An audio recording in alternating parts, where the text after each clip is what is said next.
the first wave of infection, there was no amoeba. It's only now, two days ago, that we found out. Are we saying July 19 and 20? Yes. July 19 and 20 turns out that most of them, 90%, were acute intestinal amoebiasis. Amoeba ug dili diarrhea ang miigo sa 212 ka mga residente gikan sa 21 ka mga barangay sa Toril District ning Dakbayan sa Davao kaniadtong semana ug hangtod karong mga takna nagkataas ang kaso niini. Kahinumduman nga nitong Hulyo 17 nagpagawas gilayon ang City Government of Davao og usa ka advisory nga nagpahimangno sa tanang residente sa Toril District nga dili usa muinom sa tubig gikan sa ilang mga gripo.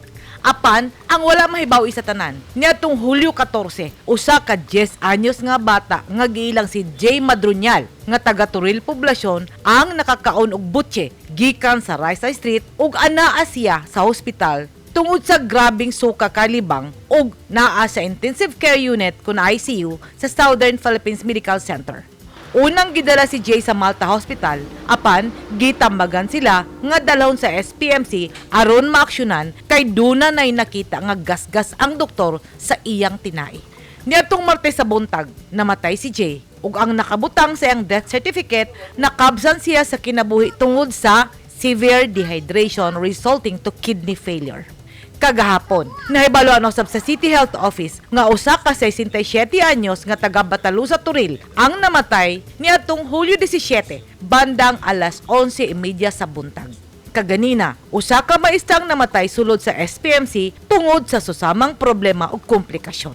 Sumala ni Dr. Ashley Lopez, ang City Health Officer. Dunay mga pasyente nga nakitaan og ameobiasis sa pagawas sa ilang laboratory exam. Sa akong pakiginabi kang Dr. Romanito Pilay, akong gipangutana. What is the difference ba between what they call diarrhea and ameobiasis? Actually, amoebiasis also manifests as diarrhea. Okay. But this is accompanied with abdominal pain. Yeah. And sometimes their stool are bloody, mucoid, against the gastroenteritis, which are caused by the salmonella, the coliform. The coliform, as long as you can treat them immediately and correct with hydration, they can be discharged in 2 or 3 days. Whereas in amoebiasis, it takes time. How long? Maybe 5 days to 1 week before they are discharged. So it is more in terms of expenses or in terms of economic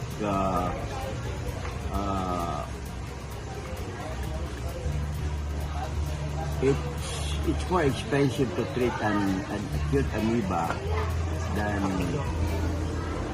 gastroenteritis caused by coliform bacteria. So, Doc, if we say it's ameobiasis, it's the water. It could still be also foodborne. Yeah. Water and food.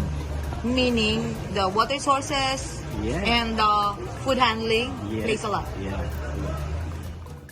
Niatong membro pa si Pilay sa 10th Legislative Council sa Davao, iyang gipinahan ang konseho ug ang mga opisyal sa Dakbayan nga dili na pabutangan og bag-ong subdivision ang yuta sa Dumoy kay mamiligro ang aquifer kun ang lugar kung diin magpundo ang tubig. Niadtong 1992, nag-warning na si Dr. Pilay nga angayang bantayan ang Dumoy aquifer aron maproteksyonan ang tubig nga giinom sa libuan ka taga Davao.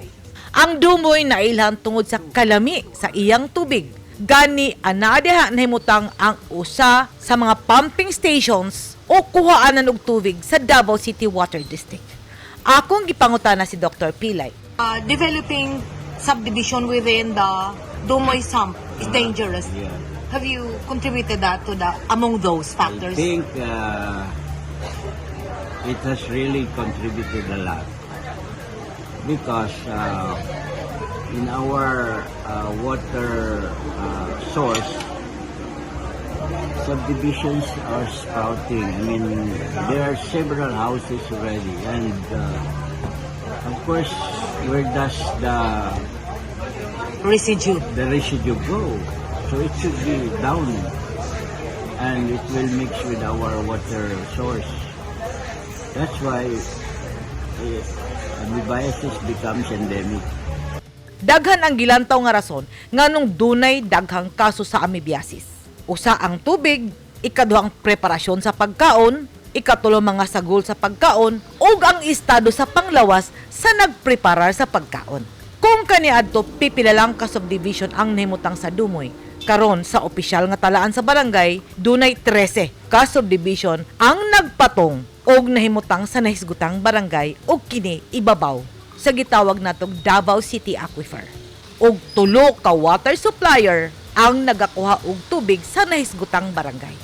Dili sala sa mga residente sa Dumoy ang posibleng problema sa tubig ug dili usab sala sa naninda og pagkaon ang mga panghitabo. Apan dunay mga nagkulang sa ilang buluhaton og responsibilidad. I believe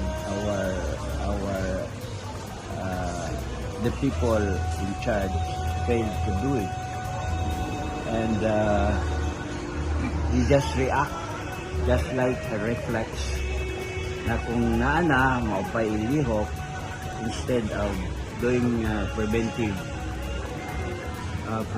measures. So I believe some people fail to implement sanitary rules and regulations. And now the people are suffering. Two people died. Tungod sa panghitabo, unsay ang ngayang himuon sa mga residente aron malikayan ang nahisgutang sakit. The water source is even in question. How do we go through this? Well, we have to boil the water that we Drink. drink. It has to go to boiling before we put it inside our ref. The water should be boiled first.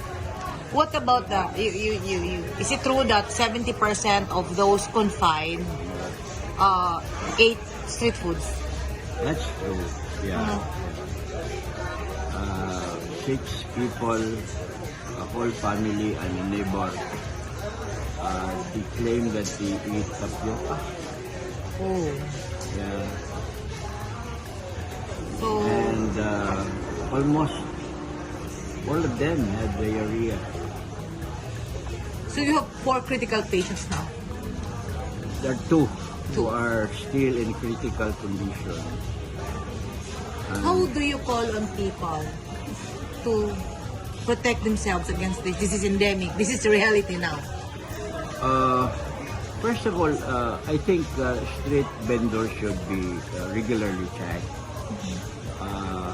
They should have, just like opening a business, people will be selling something should be examined for, they might be carrier of Amoeba. Can Amoeba be transferred to, in what way? Through the mouth, or anything that you put inside your mouth can be a possible Can source. hand exposure Of contaminate? course, yes. Yeah. Somebody comes from the toilet and Immediately touch the immediately food. handles food. Well, sigurado yun. So it boils down to sanitation. Among gibisita ang barangay Dumoy, apan matud ni Konsehal Nanet Badad, si kapitan lang ang pwedeng mutubag sa among mga pangutana ug amo kining girespeto. Ang atong lawas mao'y atong kapital sa atong paglihok. Kinahanglan nga masayod kita unsa ang pagkaon, giunsa pagluto ang mga pagkaon, asa gikan ang mga sagol sa pagkaon nga atong gihungit sa atong mga baba. Kini ang angay atong hunahunahon kung gusto kita nga malikay kita sa kadaot.